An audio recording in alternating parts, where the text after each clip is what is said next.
Hello बच्चों, welcome to the next gen classes. तो hopefully आपकी जेई मेंस की प्रिपरेशन बहुत अच्छे से चल रही होगी और आपने बहुत सारे कॉन्सेप्ट को और सब चीज़ों को रिवीजन कर लिया होगा और आप अप्रैल के अटेम्प्ट के लिए रेडी हो गए होंगे।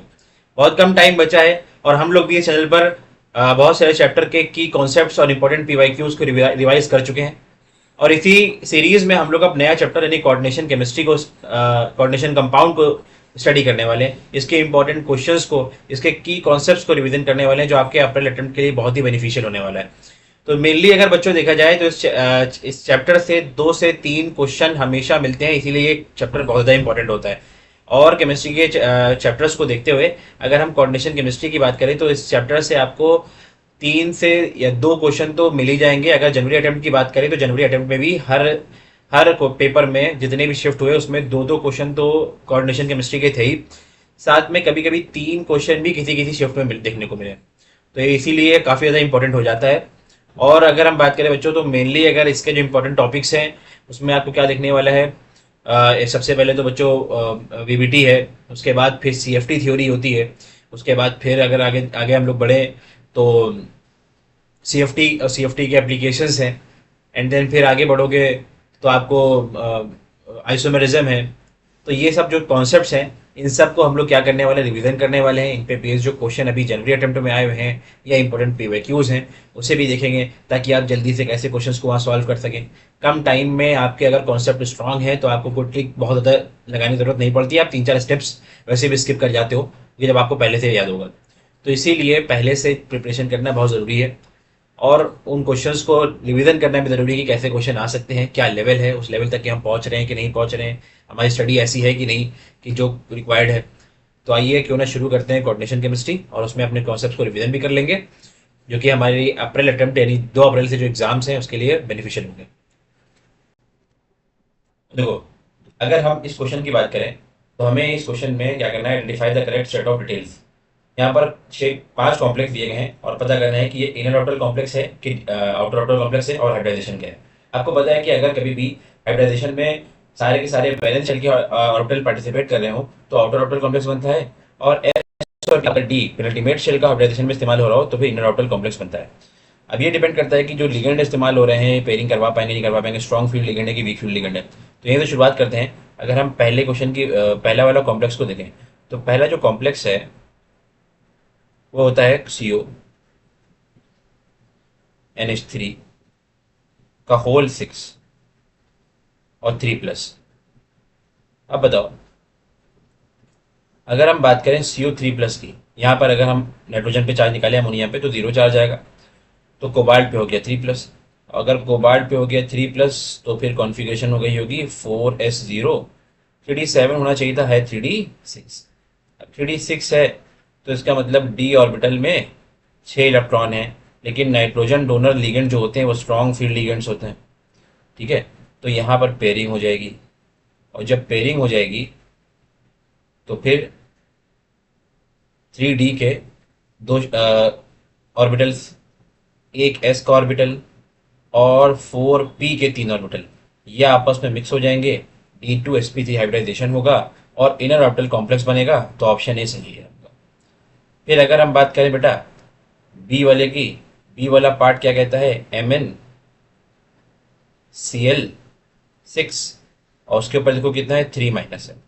यहाँ पर देखो अगर हम मैंगनीज का ऑक्सीडेशन नंबर निकालें तो x और -6 इक्वल टू -3 और x इक्वल टू आ जाएगा +3।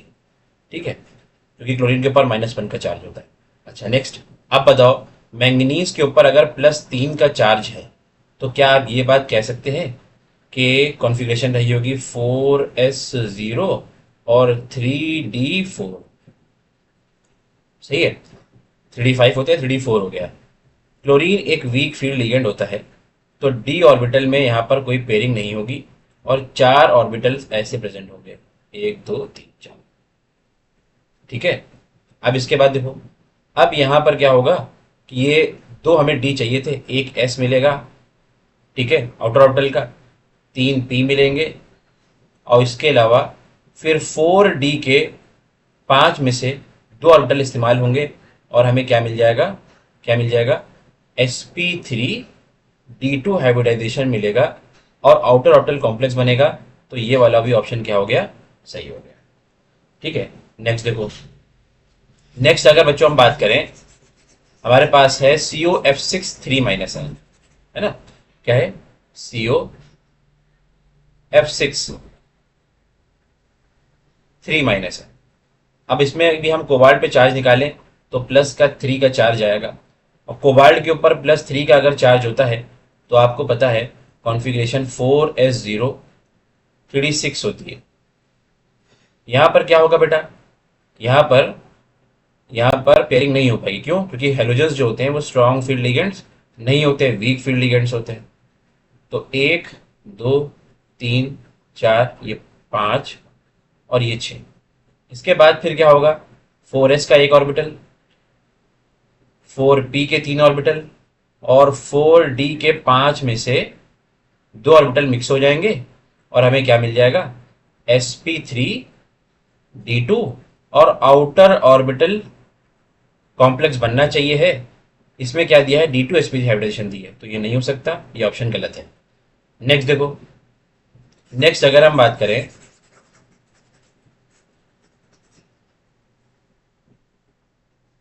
फिर है आपके पास FeF6 3 - n। अब FeF6 3 - n में देखो, आयरन के ऊपर यहां पर भी चार्ज कितना निकल के आएगा, +3 है, तो कॉन्फ़िगरेशन हो गई 4s0 3d6 नहीं 3d5। फ्लोरीन एक वीक फील्ड लिगेंड है, वीक फील्ड लिगेंड होने की वजह से पेयरिंग नहीं हो पाएगी। जब पेयरिंग नहीं हो पाएगी तो फिर आपको एक आउटर ऑर्बिटल का s, 3p और 5 में से 4d के 5 में से 2 ऑर्बिटल इस्तेमाल होंगे, और यहां पर भी आपको sp3d2 ऑर्बिटाइजेशन देखने को मिलेगी और आउटर ऑर्बिटल कॉम्प्लेक्स होगा। तो ये भी आंसर क्या हो गया, सही हो गया। अब अगर यहीं से देखो तो A, B और D आपको कहाँ मिल रहे हैं, सेकंड वाले में मिल रहे हैं। ठीक है, चलो, लेकिन हम लोग अभी एक और भी चेक कर लेते हैं, क्या ये है सही हो सकता है कि नहीं सही हो सकता है। आइए,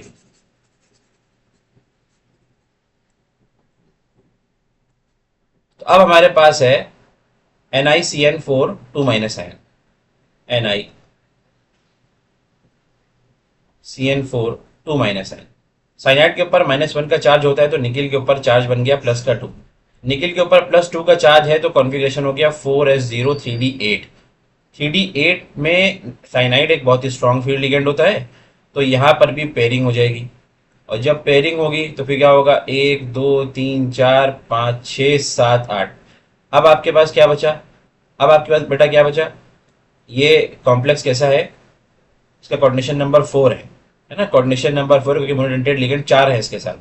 अब क्या होगा, 4 ऑर्बिटल चाहिए, एक डी, एक एस और 2p। इनर ऑर्बिटल का डी, 4s आउटर ऑर्बिटल का s और 2p ऑर्बिटल्स, ये आपस में क्या हो जाएंगे, 2p आपस में मिक्स होंगे, और यहां पर होना चाहिए था DsP2 हाइब्रिडाइजेशन और inner orbital complex. Inner orbital complex अगर तो आंसर सही है, लेकिन यहाँ पर sp3 हाइब्रिडाइजेशन दिख रहा है, तो इसका मतलब ये भी गलत हो गया है, और आंसर आप क्या कह सकते हो, A, B और D रहा होगा। अब यहाँ खुद सोचो कि अगर मैं इस क्वेश्चन को जल्दी करता तो जो हमारा गलत है C वाला, अगर आउटर ऑर्बिटल कॉम्प्लेक्स है तो sp3d2 होना चाहिए था, जबकि D2sp3 दिया गया है, तो बिना सॉल्व किया इसको गलत तुम कर सकते थे। इसके अलावा ये भी देखो, अगर sp3 हाइब्रिडाइजेशन है तो फिर आउटर ऑर्बिटल कॉम्प्लेक्स होना चाहिए था, तो ये भी गलत हो गया। बिना सॉल्व किए भी तुम क्या कर सकते थे, C और E को मार्क करके बाहर कर सकते थे। नेक्स्ट एक और क्वेश्चन है, अब इसमें भी देखो, CuNH3 का होल 6 2+ आयन, NiEN का होल थ्राइस 2+ आयन, NiNH3 का होल 6 2+ आयन, MnH2 का होल 6 2+ आयन, MnH2 का। अब इसमें कह रहे हैं कि इसमें से सबसे ज्यादा अनपेयर्ड इलेक्ट्रॉन किसमें होंगे। इसके अलावा फिर 3 पेयर दिए गए हैं, इसमें बताना है कि दो इसमें से कम दो, हाँ 2 पेयर ऐसे हैं जो जो डायमैग्नेटिक नेचर के हैं। सब पे बात करेंगे। तो सबसे पहले याद करो कि इस चैप्टर से हमेशा स्टेटमेंट बेस्ड क्वेश्चन आने के चांसेस ज़्यादा हैं।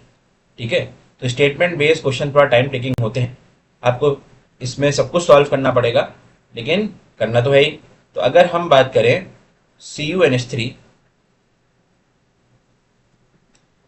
होल 6 2+ आयन की, ठीक है, इसमें कितने अनपेयर्ड इलेक्ट्रॉन होंगे। देखो nitrogen donor strong field ligand होते हैं, और हो ना हो अगर यहाँ पर देखें तो सीओ के ऊपर +2 का चार्ज है, कॉन्फ़िगरेशन रही होगी 4s0 3d9, और 3d9 का मतलब 9 इलेक्ट्रॉन जब फिल कर दोगे डी में तो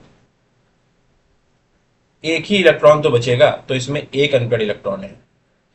फिर नेक्स्ट देखो क्या कह रहे हैं, NiEN का होल थ्राइस। अब यहाँ पर एथिलीन डायमीन है, EN का मतलब क्या होता है, एथिलीन डायमीन, ये बाइडेंटेड लिगेंड होता है और इसमें नाइट्रोजन डोनर्स होते हैं, ठीक है। फिर देखो यहाँ पर भी क्या होगा, ये न्यूट्रल चार्ज होता है, चार्ज पर कुछ नहीं होता EN के ऊपर, Ni के ऊपर +2 का चार्ज आएगा, यानी 4s0 3d8। अच्छा ये स्ट्रॉन्ग फील्ड लिगेंड है, पेयरिंग करवा देगा, और जैसे ही पेयरिंग होगी तो इसमें कोई भी अनपेयर्ड इलेक्ट्रॉन बचने वाला नहीं है। ये देखो 0 अनपेयर्ड इलेक्ट्रॉन मिलेंगे आपको, सही है। फिर क्या है, NiNH3 का होल 6 2+ है। अब यहाँ पर भी नाइट्रोजन स्ट्रॉन्ग फील्ड लिगेंड होगा, Ni के ऊपर +2 का चार्ज होगा, पेयरिंग हो जाएगी तो 0 इलेक्ट्रॉन यहाँ पर ही बचेंगे। अब देखो इसके बाद हमारा लास्ट है Mn। अगर हम बात करें MnH2O का होल 6 2+ आयन, तो यहाँ पर वाटर के ऊपर कोई चार्ज नहीं होता है, Mn के ऊपर डायरेक्टली 2+ का चार्ज होगा। Mn के ऊपर अगर +2 का चार्ज है तो कॉन्फ़िगरेशन हो जाएगी 4s0 3d5। 3d5 और वाटर एक वीक फील्ड लिगेंड है, जब वीक फील्ड लिगेंड है तो पेयरिंग करवा नहीं पाएगा, और जब पेयरिंग नहीं करवा पाएगा तो डी में होंगे 5 अनपेयर्ड इलेक्ट्रॉन, यानी Mn वाले में 5 अनपेयर्ड इलेक्ट्रॉन है, और यहां से हमें पता चल गया। इसका मतलब आप कह सकते हैं कि हाँ ये स्टेटमेंट सही है। नेक्स्ट देखो, नेक्स्ट इसके बाद क्या है, स्टेटमेंट 2 पे आते हैं।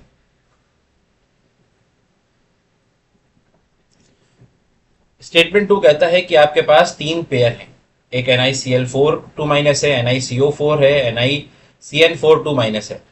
इसमें से आपको पहचानना है कि ये दो के पेयर में दिए गए हैं, और दो ऐसे पेयर जो डायमैग्नेटिक नेचर के हैं, मतलब जिनके पास अनपेयर्ड इलेक्ट्रॉन होंगे वो पैरामैग्नेटिक होते हैं, और जिनके पास अनपेयर्ड इलेक्ट्रॉन नहीं होते वो डायमैग्नेटिक होते हैं। तो हमें भी यहाँ पर इलेक्ट्रॉन देखना है कि पेयर्ड कितने हैं और अनपेयर्ड कितने हैं। सबसे पहले अगर हम बात करें NiCl4 2- आयन। अच्छा NiCl4 2- आयन में आप क्या देखोगे कि निकल के ऊपर कितना चार्ज निकल के आएगा, +2, और जब +2 निकल के आएगा कॉन्फ़िगरेशन हो जाएगी 4s0 3d8। और क्लोरीन एक वीक फील्ड लिगेंड है तो पेयरिंग नहीं करवा पाएगा, और जब पेयरिंग नहीं करवा पाएगा तो जो डी ऑर्बिटल होगा 3d, उसमें आपको क्या मिलेंगे, 2 अनपेयर्ड इलेक्ट्रॉन मिलेंगे, यानी ये हो गया आपका पैरामैग्नेटिक नेचर का। फिर अगर हम बात करें NiCN4 2- आयन की, तो बेटा इसमें क्या होगा, यहां पर भी Ni के ऊपर +2 का चार्ज आएगा, यहां पर भी 3d8 4s0 कॉन्फ़िगरेशन होगी, लेकिन लेकिन क्योंकि Cn एक स्ट्रॉन्ग फील्ड लिगेंड है तो पेयरिंग करवा देगा, और जब पेयरिंग हो जाएगी तो आपको क्या देखने को मिलेगा, 0 अनपेयर्ड इलेक्ट्रॉन देखने को मिलेंगे। तो ये डायमैग्नेटिक नेचर का होगा। इसके बाद लास्ट है आपका NiCO का होल 4। यहां पर अगर देखो तो निकेल के ऊपर 0 चार्ज है, क्योंकि CO जो होता है कार्बोनिल, ये न्यूट्रल होता है। अब NiCO के होल 4 में निकेल के ऊपर 0 चार्ज है, तो कॉन्फ़िगरेशन रही होगी 4s0 और 4s2 3d8।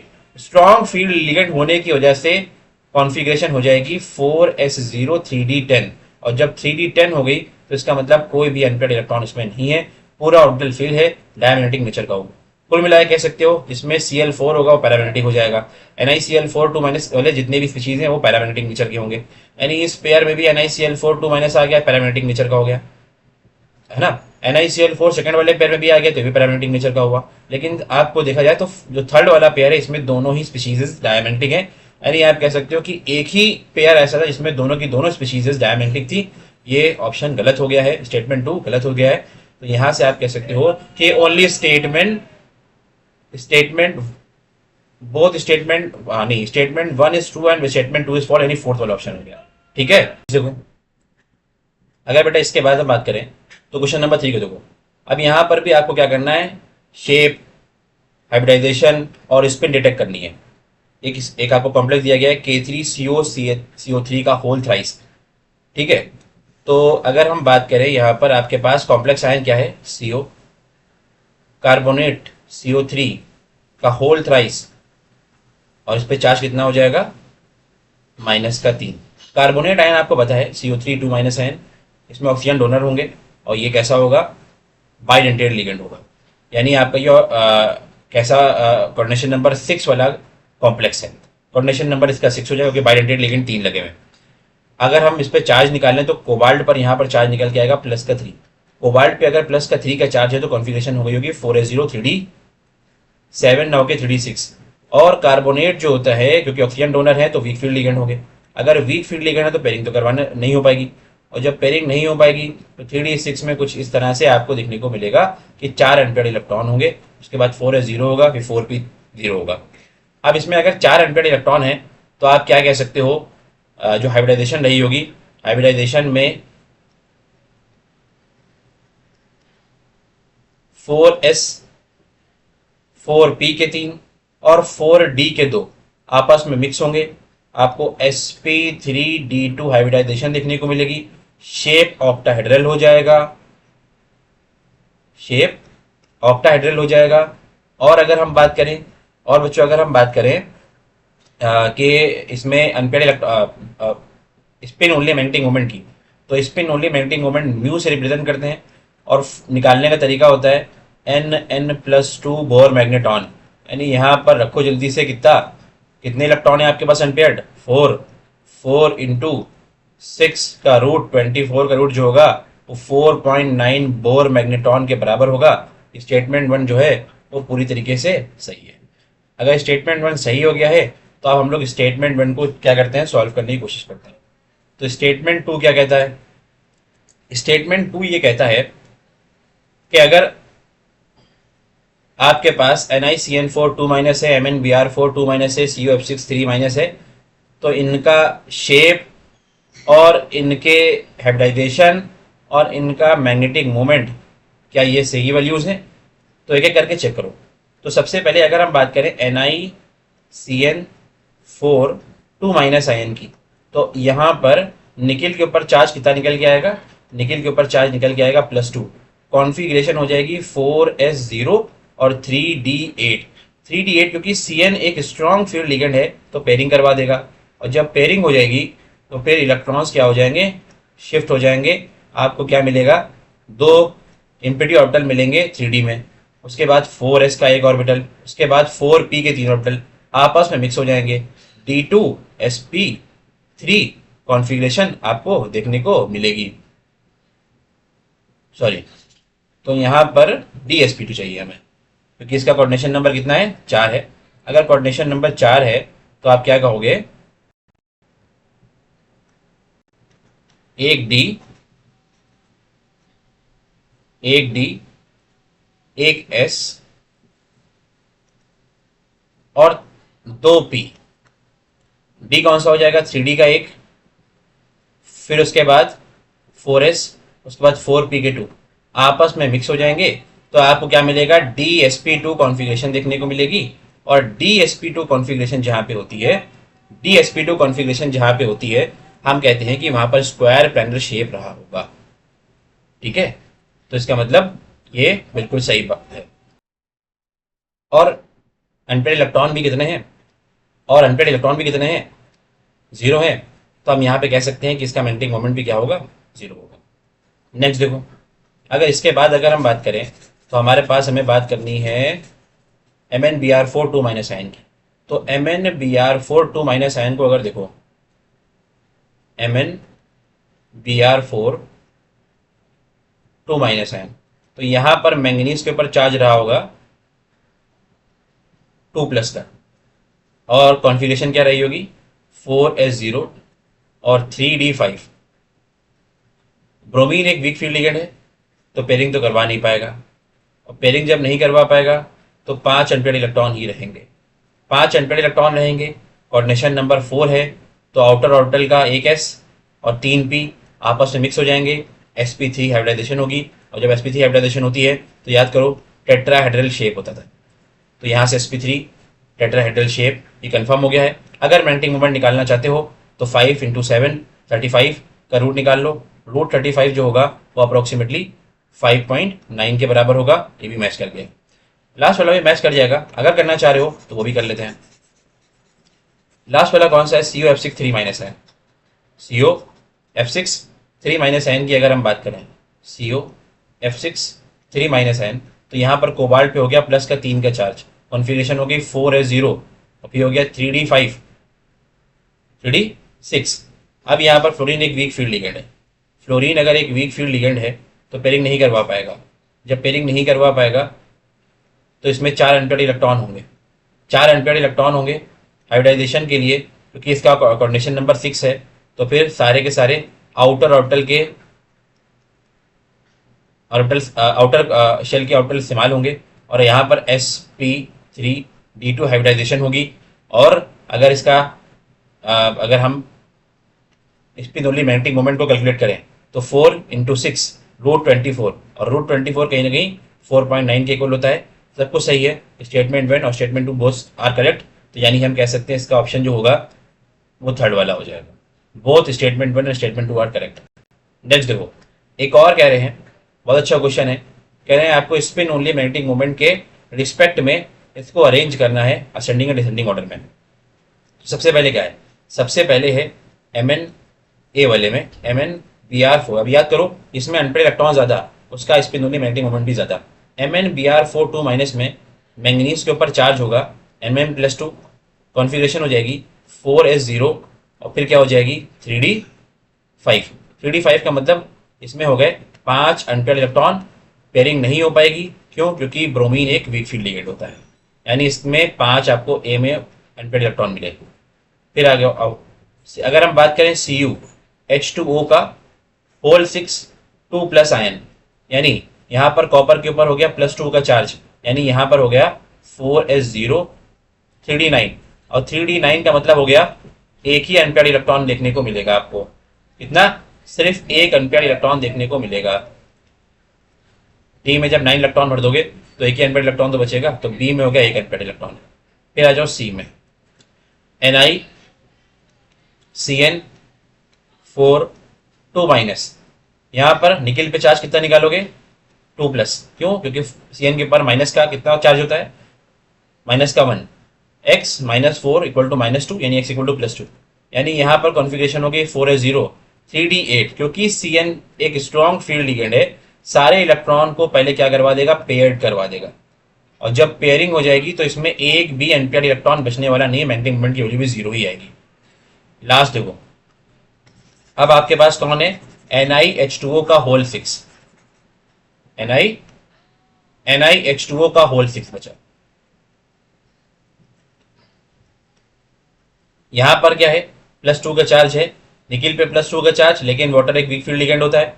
तो यहां पर पहले क्या हो जाएगा, पहले तो यही हो जाएगा 4s0 3d8, पेयरिंग हुई नहीं, 1 2 3 4 5 6 7 8 इलेक्ट्रॉन भर दिए, 2 अनपेयर्ड इलेक्ट्रॉन इसमें बचे रहेंगे। तो सबसे अब यहाँ पर हमें किस ऑर्डर में, असेंडिंग ऑर्डर में अरेंज करना है। तो सबसे पहले तो अगर देखा जाए तो आप क्या कहोगे कि बी वाले में सबसे कम है, नहीं सी में है ना, सी में 0 है, सी में सबसे कम अनपेयर्ड इलेक्ट्रॉन है 0। उसके बाद फिर आता है आपका बी, बी के बाद आता है डी, और सबसे ज्यादा है ए में। तो CBDA मिल रहा है फोर्थ ऑप्शन में, तो ऑप्शन 4 आपका सही हो गया। ठीक है, नेक्स्ट देखो क्वेश्चन नंबर 5। यहां पर भी आपको क्या देखना है कि ये 4 स्पीशीज दी गई है, पैरामैग्नेटिक स्पीशीज में से 3 है कि नहीं है। फिर उसके बाद आपको अनपेयर्ड इलेक्ट्रॉन के इंक्रीजिंग ऑर्डर में ये जो अरेंजमेंट दिया गया सही है कि नहीं चेक करना है। ठीक है, चलिए तो सबसे पहले अगर हम बात करें CO F6, देखो बार बार वही चीजें रिपीट हो रही हैं, F6 3 माइनस में, तो ये पैरामैग्नेटिक है कि नहीं है, ये डिपेंड करेगा अनपेयर्ड इलेक्ट्रॉन पर। तो सबसे पहले अगर हम बात करें CO F6 2 माइनस में, तो आप क्या कहोगे, यहाँ पर कोबाल्ट पे होगा प्लस का 3 का चार्ज। अगर प्लस का 3 का चार्ज है तो कॉन्फ़िगरेशन होगी 4s0, और 4s0 के बाद हो गया 3d6, और 3d6 का मतलब, क्योंकि फ्लोरीन एक क्या है बेटा, फ्लोरीन एक वीक फील्ड लिगेंड है, तो पेयरिंग नहीं करवा पाएगा। जब पेयरिंग नहीं करवा पाएगा तो इसमें अनपेयर्ड इलेक्ट्रॉन बचेंगे, 4 अनपेयर्ड इलेक्ट्रॉन होंगे, तो ये आपका पैरामैग्नेटिक नेचर हो गया। फिर नेक्स्ट, फिर हम बात करते हैं किसकी, टाइटेनियम के बारे में। ठीक है, फिर हम बात करते हैं TiF6 3 माइनस में। TiF6 3 माइनस की बात करता है। क्या जानते हो? टाइटेनियम। टाइटेनियम के ऊपर अगर यहाँ पर चार्ज निकालोगे तो कितना चार्ज आएगा? +3। कॉन्फ़िगरेशन कितनी हो जाएगी? 4s0 और 3d1। एक अनपेयर्ड इलेक्ट्रॉन मिलेगा, पैरामैग्नेटिक नेचर का हो गया। ठीक है। फिर देखो V2O5 में वैनेडियम के ऊपर चार्ज कितना होगा? +5। वैनेडियम का पर अगर +5 चार्ज है तो ये हो गया है 4s0 और 3d0, है ना। एटॉमिक नंबर कितना होता है? 23। 4s0 और 3d0, यानी यहाँ पर कोई भी अनपेयर्ड इलेक्ट्रॉन नहीं बचा। इससे पहले वाली जितने भी शेल्स हैं उसमें पूरे पूरे इलेक्ट्रॉन फिलअप है, यानी ये हो गया डायमैग्नेटिक नेचर का। फिर आ गया, फिर लास्ट है आपके पास FiFe,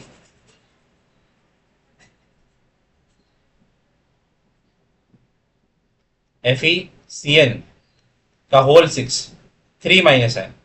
अब यहाँ पर देखो, यहाँ पर आप क्या कह सकते हो कि आयरन के ऊपर चार्ज रहा होगा +3, और जब +3 चार्ज है तो 4s0 और 3d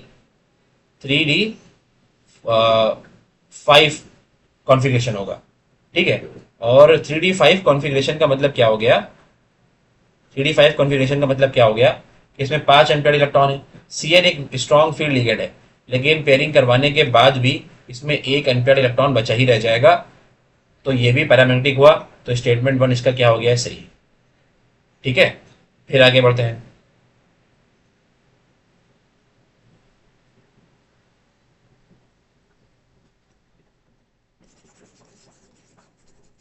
तो स्टेटमेंट 1 इसका हो गया सही।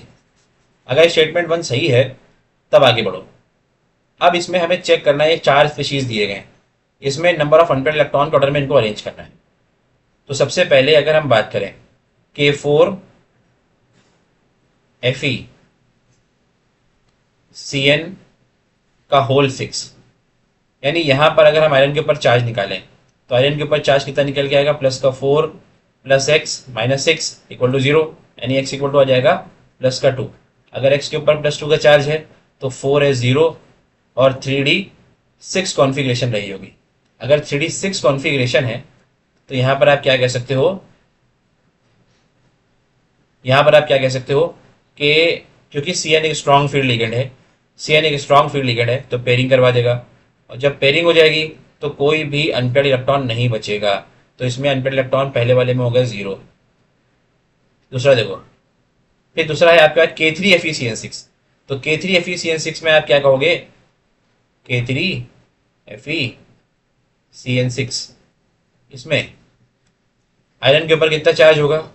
इसमें आयरन के ऊपर चार्ज होगा +3, और जब +3 चार्ज है तो कॉन्फ़िगरेशन होगी कितनी?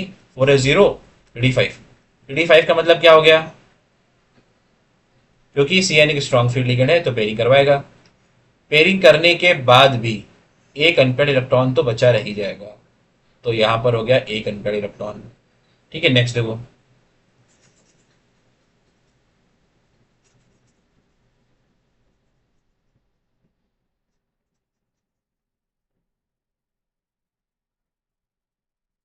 फिर आपके पास है FeH2O का होल 6, और इस पर कितना चार्ज होगा? SO4 के ऊपर -2 होता है तो यहाँ पर +2 चार्ज, यानी कुल मिला के क्योंकि वाटर पे कोई चार्ज नहीं तो आयरन के ऊपर +2।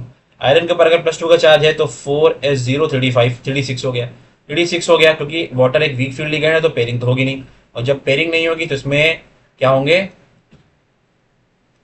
इस तरह से इलेक्ट्रॉन भरोगे, 4 अनपेयर्ड इलेक्ट्रॉन मिलेंगे। फिर आपके पास क्या है?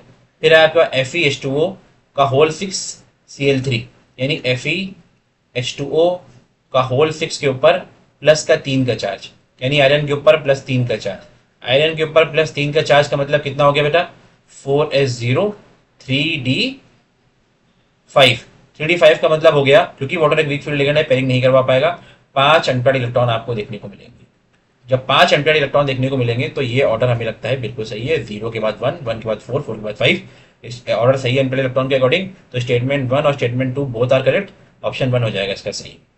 इस क्वेश्चन को देखो बेटा, अगर इस क्वेश्चन को देखें तो हमें पता करना है identify the metal ion among CO2 plus Na2 plus Fe2 plus V3 plus and Ti2 plus, ये 5 आयन दिए हैं। इनमें से having spin only magnetic moment value more than 3, sum of the unpaired electron in the high spin octahedral complex form by these metal ion. तो हमें कुछ metal ion को पहचानना है इसमें से, इसका स्पिन ओनली मैग्नेटिक मोमेंट की वैल्यू 3 से ज़्यादा हो, और और उनमें अनपेयर्ड इलेक्ट्रॉन की वैल्यूज का सम कितना होगा, ये यहाँ पर फिलअप करना होगा। अब ये इंटीजर टाइप क्वेश्चन है, ये बेस्ड है किस पर, ये बेस्ड है CFT पर। अब हाई स्पिन का मतलब होता है कि ऐसा जो लिगेंड्स के कांटेक्ट में आ जाए आपका सेंट्रल मेटल एटम, जो डी ऑर्बिटल की जो स्प्लिटिंग है वो ज़्यादा ना करवाए। अगर बहुत ज़्यादा स्प्लिटिंग होती है, स्ट्रॉन्ग फील्ड लिगेंड स्प्लिटिंग बहुत ज़्यादा करवाता है, तो एनर्जी लेवल डिफरेंस बहुत ज़्यादा हो जाता है दो लेवल में, T2G और EG लेवल में। और फिर क्या होता है, इलेक्ट्रॉन पहले डी ऑर्बिटल में T2G में फिल हो जाते हैं, फिर EG में फिल होना शुरू होता है। जब कंप्लीटली T2G फिल हो जाएगा तब EG में फिल होंगे।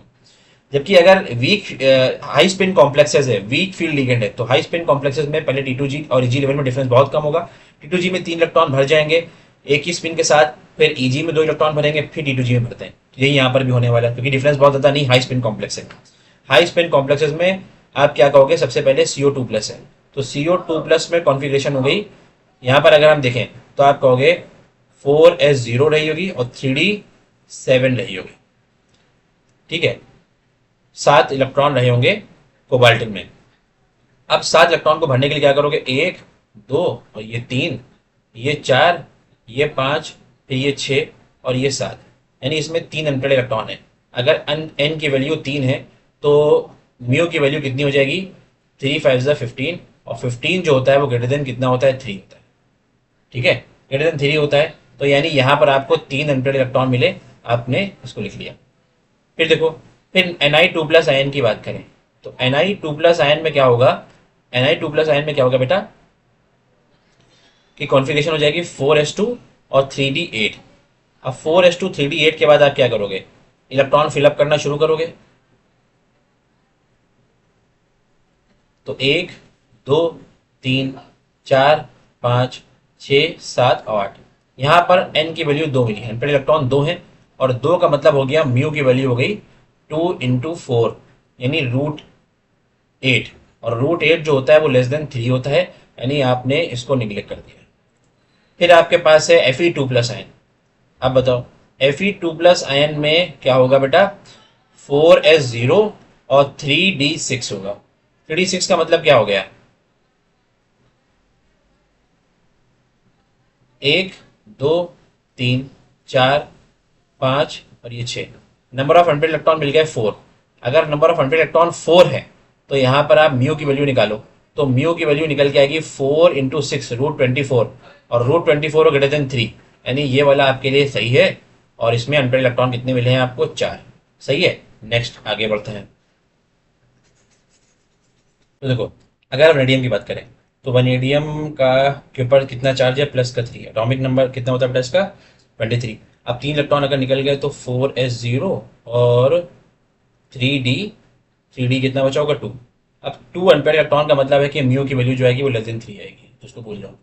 फिर टाइटेनियम +2, टाइटेनियम +2 का मतलब एटॉमिक नंबर इसका कितना होता है, 22, यानी 2 इलेक्ट्रॉन निकल गए, 4s0 3d2 ये भी है, यानी यहाँ पर भी म्यू की वैल्यू जो होगी वो लेस देन 3 होगी, इनको भी भूल जाओ। तो कुल मिला के यही 2 कैपेबल हैं, और इन दोनों को जोड़ लो, 3 + 4 7 आंसर हो जाएगा, ठीक है। नेक्स्ट देखो, नेक्स्ट क्वेश्चन कहता है कि consider the transition metal Mn3 + Cr3 + Fe3 + CO3+। इनमें ये लो स्पिन कॉम्प्लेक्स फॉर्म कर रहे हैं, मतलब इनमें स्प्लिटिंग बहुत ज़्यादा हुई है, और फिर आपको इनके अनपेयर्ड इलेक्ट्रॉन के अकॉर्डिंग इनको अरेंज करना है। तो यहाँ पर जब भी लो स्पिन हाई स्पिन की बात करेंगे तो आप CFT को यूज़ करेंगे। ऑक्टाहेड्रल कॉम्प्लेक्सेस हैं, ऑक्टाहेड्रल कॉम्प्लेक्सेस में ऊपर 2 लेवल होते हैं, 2 इलेक्ट्रॉन 2 शेल होते हैं, ऑर्बिटल्स होते हैं, सॉरी 2 ऑर्बिटल होते हैं जिसको हम लोग कहते हैं EG, और नीचे 3 ऑर्बिटल होते हैं, इसे हम लोग कहते हैं T2G। यानी कुछ इस तरह से स्प्लिटिंग होती है, डी ऑर्बिटल की स्प्लिटिंग हो गई। अब सबसे पहले है Mn3+, तो Mn3+ में आप क्या कहोगे, कॉन्फ़िगरेशन रही होगी 4s0 3d4। अब 3d4 है, और उसके बाद क्या कह रहे हैं कि ये एक लो स्पिन कॉम्प्लेक्स है, तो लो स्पिन का मतलब पहले T2G लेवल भरेगा, तो इसमें 2 अनपेयर्ड इलेक्ट्रॉन मिलेंगे, यानी Mn में आपको मिले 2 अनपेयर्ड इलेक्ट्रॉन। फिर इसके बाद कौन है, Cr3+, तो Cr3+ का मतलब कितना हो गया, 4s0 हो गया और 3d3 हो गया। तो 3d3 का मतलब कितना हुआ कि ये जो T2G लेवल होगा इसमें 3 इलेक्ट्रॉन को भर दोगे तो अनपेड इलेक्ट्रॉन कितने मिलेंगे, 3 मिलेंगे। ठीक है, फिर आता है आपके पास Fe3 प्लस। Fe3 का प्लस का मतलब होता है 4s0 और 3d कितना होता है 5। तो 3d5 का मतलब क्या हो गया, 1 2 3 4 और 5, एक ही अनपेड इलेक्ट्रॉन मिलेगा। फिर अगर हम बात करें CO3 प्लस की, किसकी, CO3 प्लस की, तो ये हो गया आपके पास 4s0 और 3d6, 3d6 और 3d6 का मतलब कितना हो जाएगा बेटा, इसमें कोई भी अनपेड इलेक्ट्रॉन नहीं होने वाला है। 1 2 3 4 5 6 0। अब इनको अरेंज करो, तो अरेंज करने के सबसे ज़्यादा अनपेड इलेक्ट्रॉन किसमें है, क्रोमियम में। क्रोमियम से कम मैंगनीज में, मैंगनीज से कम आयरन में, आयरन से कम कोबाल्ट में, तो आपका आंसर हो गया 4th। ठीक है, नेक्स्ट देखो, अब आपको क्या करना है, एक ऑक्जिलेट के कॉम्प्लेक्स हैं क्रोमियम के और कोबाल्ट के, इनमें एक क्रिस्टल फील्ड स्प्लिटिंग एनर्जी यानी CFST की का रेशियो निकालना पड़ेगा, तभी हम बता पाएंगे कि पहले वाले कॉम्प्लेक्स की जो CFT है वो कितने टाइम है सेकंड वाले कॉम्प्लेक्स में। अब ये ऑक्टाहेड्रल कॉम्प्लेक्सेस हैं, क्योंकि ऑक्सिलेट आयन बाइडेंटेड लिगेंड होता है, तो ये हमें पता चल गया कि ये ऑक्टाहेड्रल कॉम्प्लेक्स है। अब ऑक्टाहेड्रल कॉम्प्लेक्सेस में जब स्प्लिटिंग होती है, तो आपको अभी मैंने क्या बताया था कि ऑक्टाहेड्रल कॉम्प्लेक्स में जब स्प्लिटिंग होती है तो ऊपर हमेशा 2 लेवल मिलते हैं जिन्हें हम कहते हैं EG, और नीचे 3 लेवल मिलते हैं T2G। अब इसमें ये जो लेवल होता है जहां पर स्प्लिटिंग नहीं हुई होती, इसे हम कहते हैं वेरी सेंटर। वेरी सेंटर से जो T2G लेवल होता है, सॉरी EG लेवल होता है, ये प्लस का 3/5 डेल्टा नॉट के अबव होता है। और नीचे की तरफ अगर हम देखें तो जो 3 लेवल होते हैं ये माइनस का 2/5 डेल्टा नॉट होता है, और दो ऊपर से नीचे पूरा डिफरेंस कितना होता है, डेल्टा नॉट के बराबर होता है। तो यानी अगर हमें CFSE निकालना होता है ऑक्टाहेड्रल कॉम्प्लेक्सेस में, तो हम फॉर्मूला लगाते हैं प्लस का 3/5 delta not into number of electron in the EG minus 2/5 delta not in the number of electron in the T2G। ये आपके पास क्या होता है, फॉर्मूला होता है ऑक्टाहेड्रल कॉम्प्लेक्स में CFSE निकालने का। तो अगर हम बात करें बेटा किसकी, कोबाल्ट 3 प्लस की। अच्छा, एक बात उन्होंने ये बताई है कि ऑक्टाहेड्रल स्प्लिटिंग जो एनर्जी है वो काफ़ी ज़्यादा है पेयरिंग की एनर्जी से।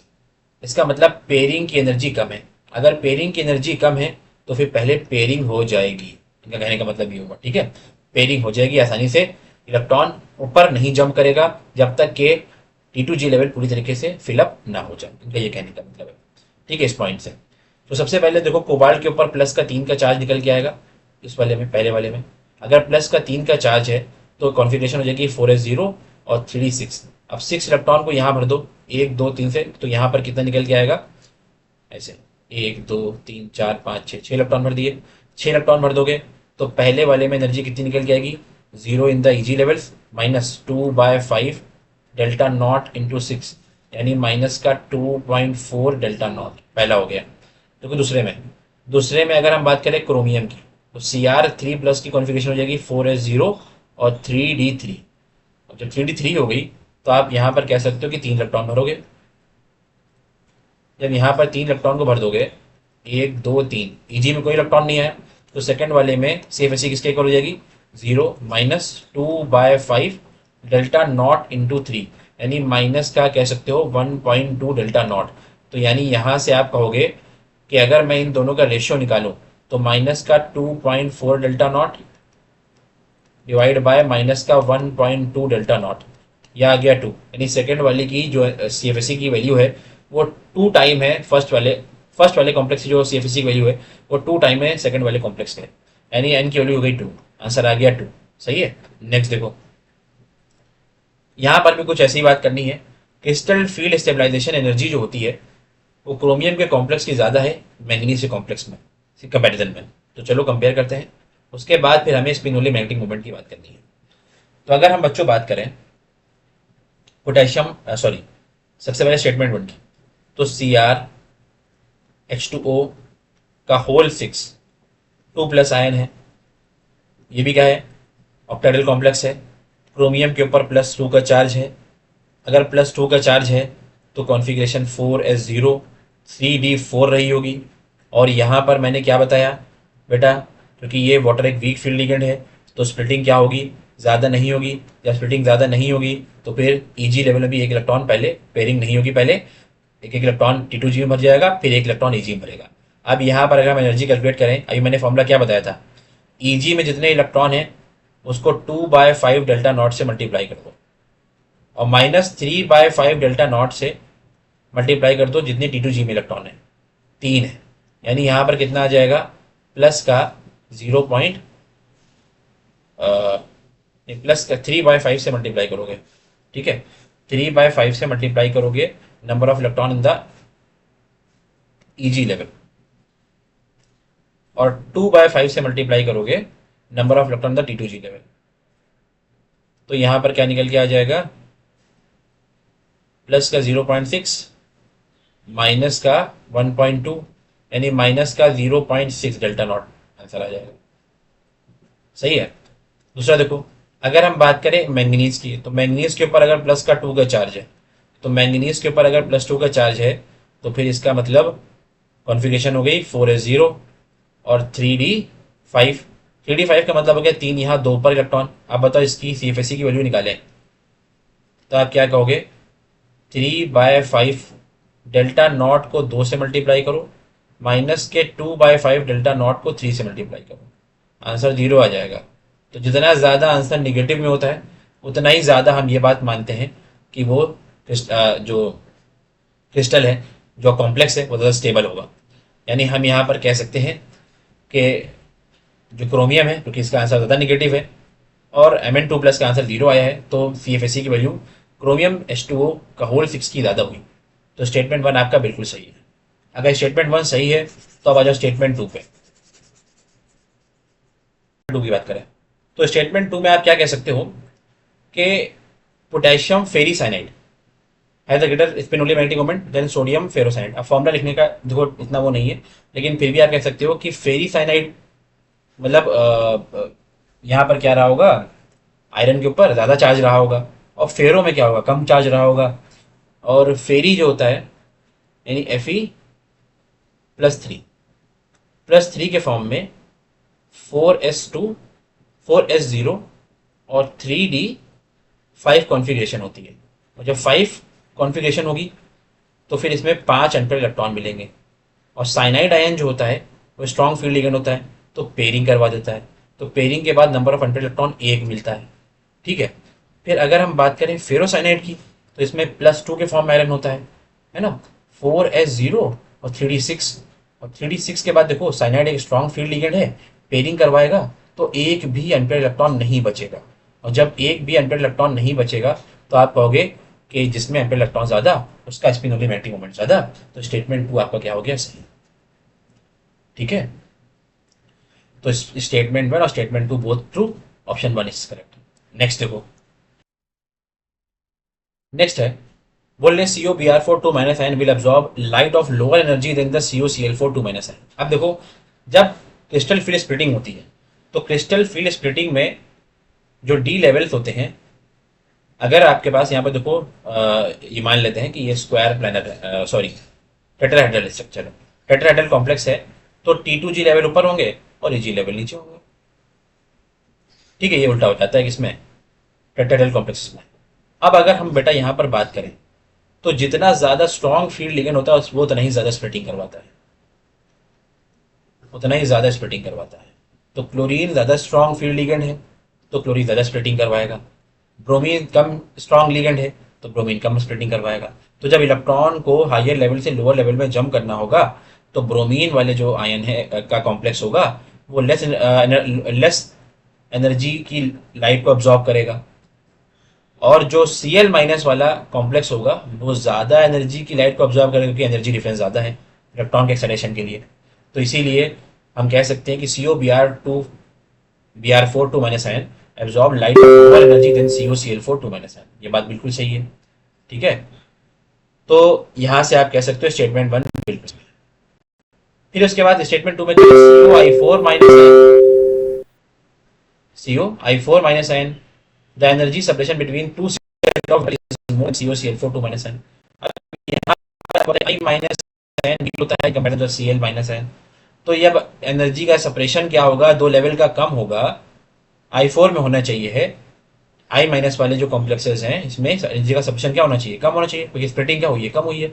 Cl माइनस में स्प्लिटिंग ज्यादा हुई होगी तो एनर्जी का सब्स्टिट्यूशन क्या होगा, दो लेवल में ज्यादा देखने को मिलेगा। तो ये वाला स्टेटमेंट तो गलत हो गया। ये कह रहे हैं कि आई फोर वाले जो कॉम्प्लेक्स है उसमें आपको सब्स्टिट्यूशन ज्यादा देखने को मिलेगा, ये गलत हो गया है। स्टेटमेंट टू गलत है, तो स्टेटमेंट वन इज ट्रू बहुत, लेकिन स्टेटमेंट टू इज फॉल्स, तो ऑप्शन टू इसका सही हो जाएगा।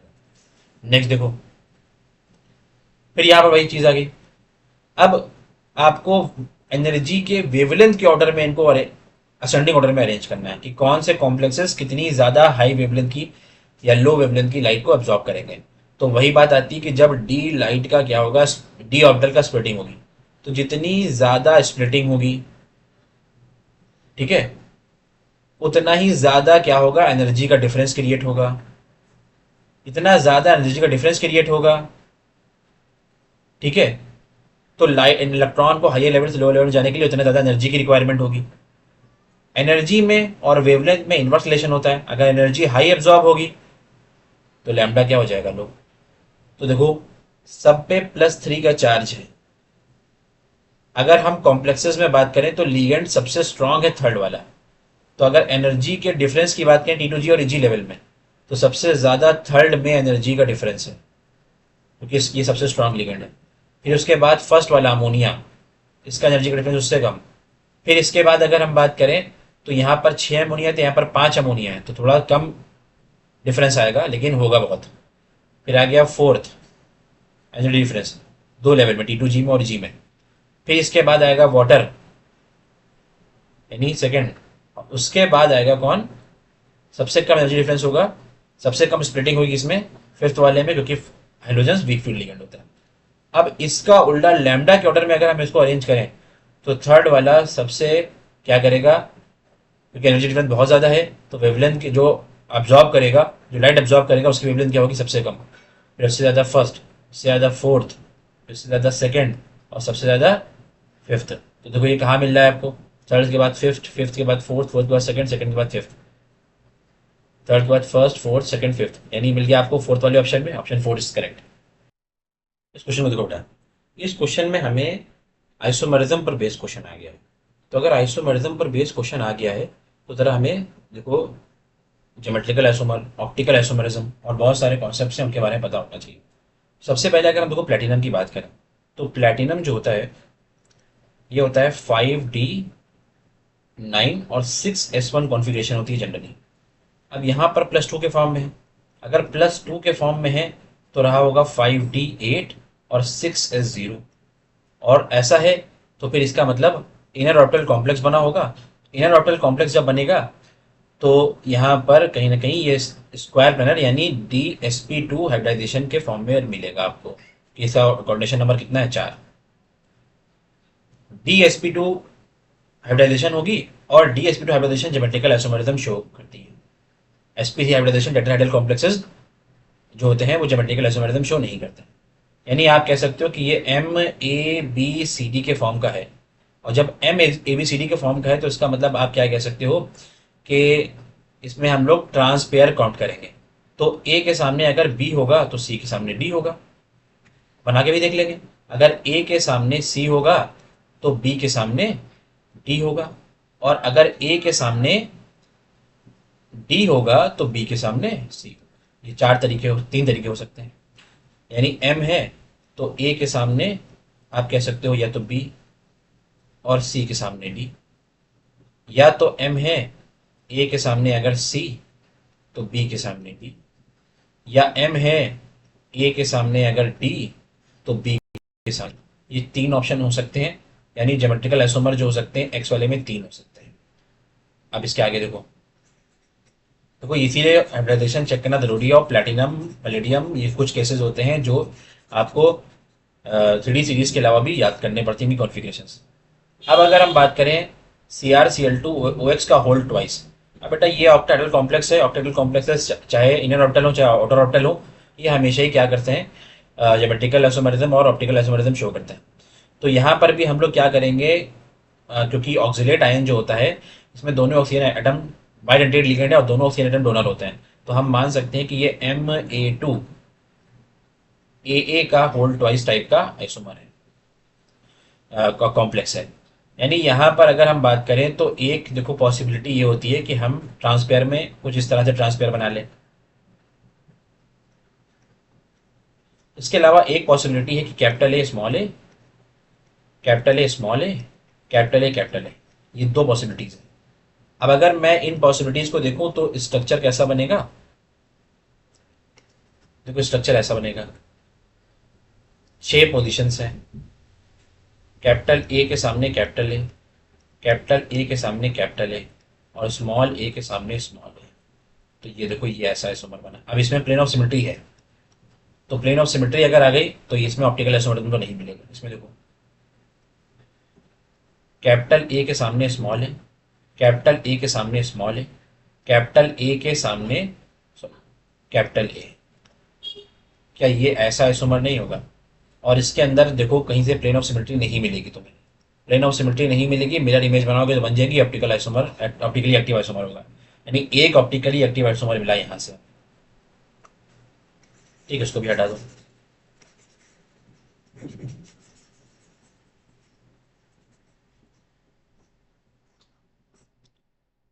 अब बात करते हैं किसकी, CONH3 का होल थ्राइस, NO2 का होल थ्राइस।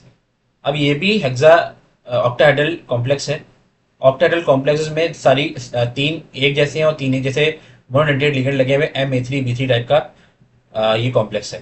और ये बहुत फेमस टाइप के कॉम्प्लेक्स होते हैं। आपको पता है कि इसमें दो ही टाइप के आइसोमर बनते हैं, एक होता है फैक और एक होता है मर।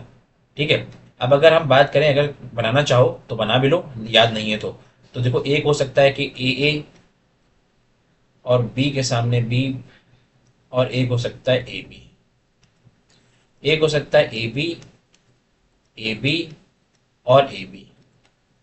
अब अगर हम इसकी बात करें, देखो ये मेटल है, ये एक ऊपर एक नीचे, तो A के सामने A के सामने B और B के सामने B। तो देखो यहाँ प्लेन में 3 A आ गए, इसे हम कहते हैं मर आइसोमर, मेरिडोनियल प्लेन है। B के सामने B था।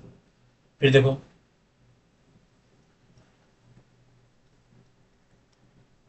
A के सामने B, A के सामने B, A के सामने B।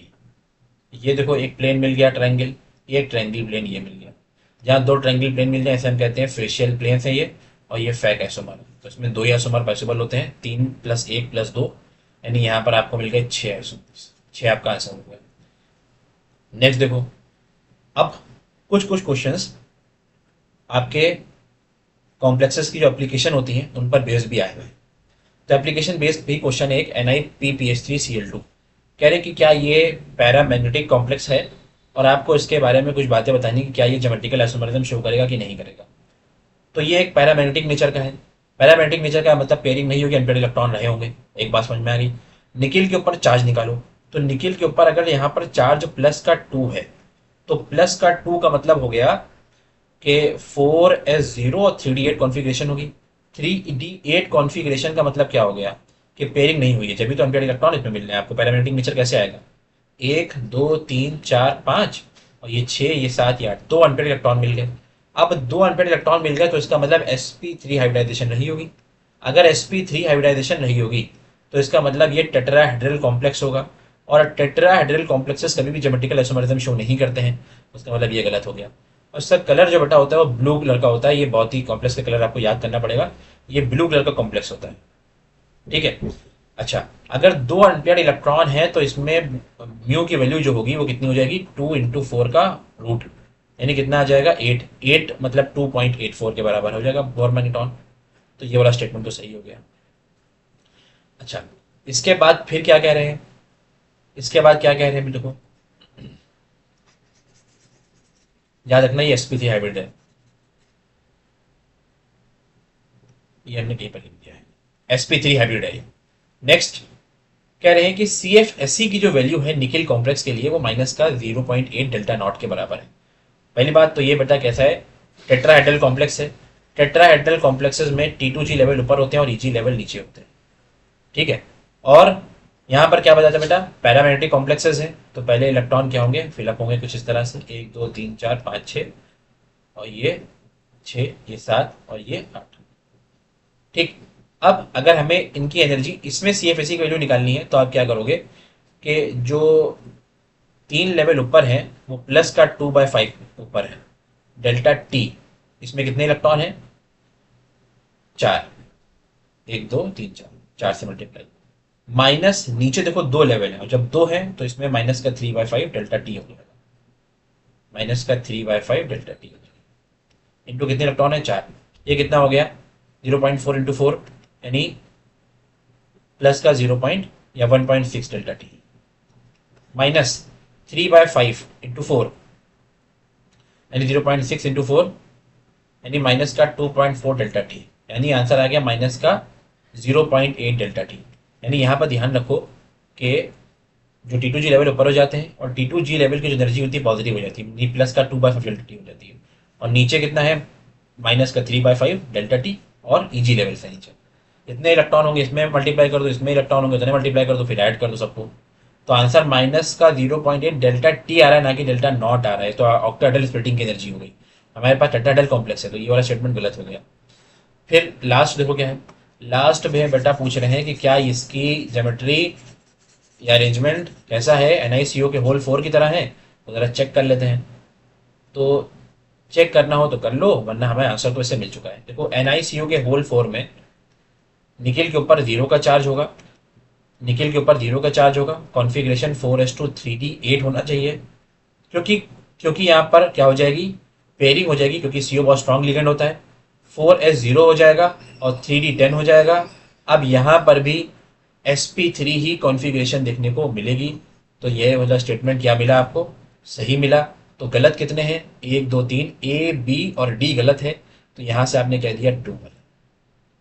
ठीक है। नेक्स्ट देखो। नेक्स्ट क्वेश्चन है, कह रहे हैं कि the statement that are incorrect. इसमें भी आपको इनकरेक्ट स्टेटमेंट निकालना है डाई मिथाइल ग्लाइऑक्साइन के बारे में। अब आपको याद होगा कि जो डाई मिथाइल ग्लाइऑक्साइन होता है ना, ये इसमें अगर हम बात करें डाई मिथाइल ग्लाइऑक्साइन का स्ट्रक्चर कुछ इस तरह से होता है।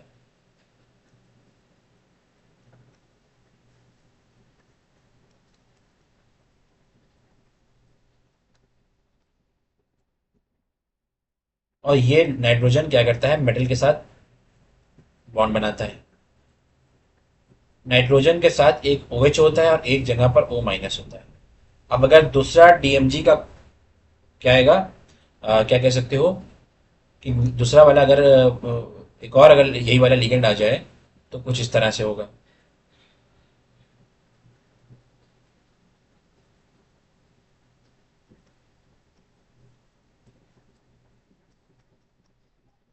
ठीक है।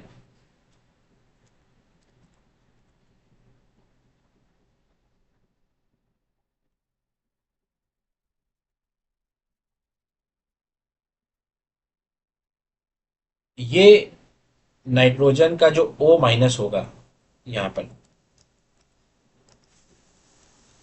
यहाँ पर हाइड्रोजन बॉन्डिंग करेगा। दूसरे वाला यहाँ पर देखो एक OH होगा, ये भी हाइड्रोजन बॉन्डिंग करेगा। तो कुछ इस तरह का देखो स्ट्रक्चर दिखेगा कुल मिला के। निखिल यहाँ पर +2 के फॉर्म में है, नाइट्रोजन डोनर है। ठीक है। अभी ये सब बातें भी आपको याद याद रखनी है। अब हम बात करते हैं एक एक करके सारे स्ट्रक्चर्स को, पॉइंट को पढ़ते हैं। ये रेड कलर का होता है, बिल्कुल सही बात है, ये रेड कलर का कॉम्प्लेक्स होता है।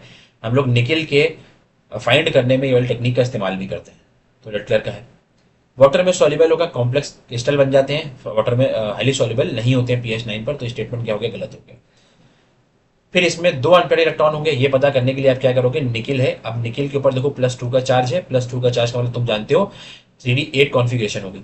3D8 में स्ट्रॉन्ग फील्ड लिगेंड है, तो कोई भी अनपेड इलेक्ट्रॉन मिलने वाला नहीं है। तो ये स्टेटमेंट भी गलत हो गया। इसके बाद कहते हैं कि NiN निकिल के ऊपर कितना, कौन सा 90 डिग्री का एंगल है। तो बेटा क्योंकि यहाँ पर DsP2 कॉन्फ़िगरेशन देखने को मिलेगी, DsP2 कॉन्फ़िगरेशन है तो स्क्वायर प्लानर ज्योमेट्री होगी, और स्क्वायर प्लानर ज्योमेट्री में ये सब एंगल जो होते हैं वो 90 डिग्री के ही होते हैं। सही बात है। ठीक है। तो ये स्टेटमेंट सही हो गया।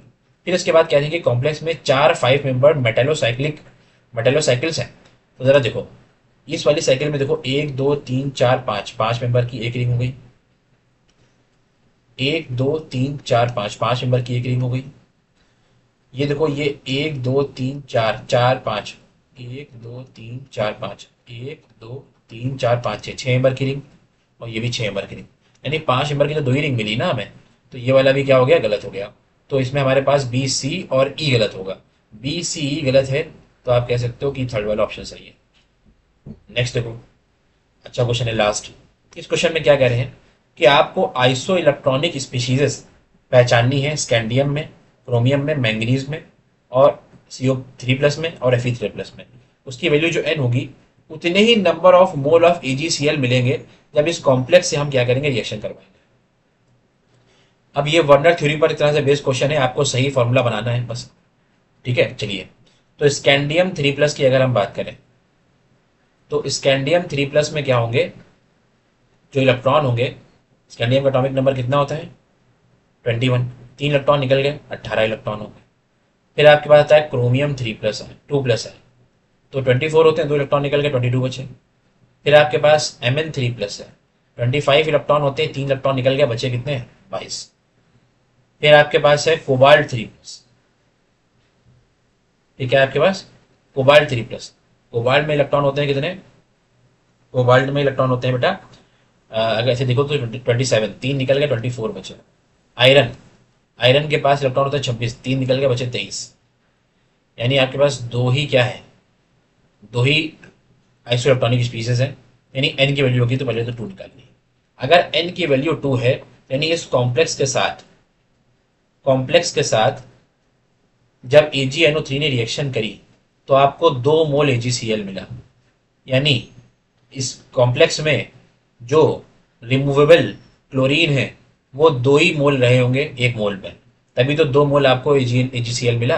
यानी कुछ जो फॉर्मूला रहा होगा वो कुछ इस तरह रहा होगा, COCl En का होल ट्वाइस NH3 और Cl2, कुछ इस तरह से फॉर्मूला रहा होगा।